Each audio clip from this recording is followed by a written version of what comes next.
We are here at the Joppa Hill Farm Conservation Area. This is a great culmination of efforts for conservation between two towns, the Bedford town and the Amherst town. About 312 acres went into conservation in 2001. 120 of those acres sit on the Amherst side, and about 190 sit here on the Bedford side.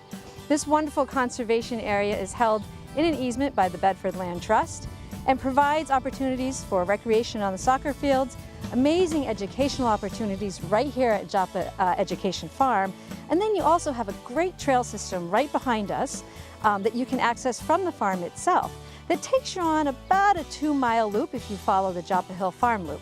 It is marked by red blazes.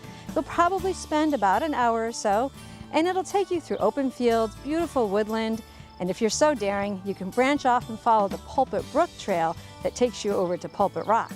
Definitely come out, traverse these trails, take a walk on both the Bedford and Amherst side of town, and while you're here, take in a few of the educational sites at the Joppa Hill Farm.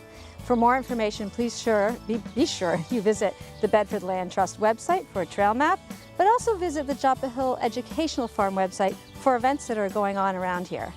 We do hope you get out and check out these wonderful conservation areas that we have here in Bedford, especially this one at Joppa Hill Farm. It's definitely a treasure to check out. Enjoy it.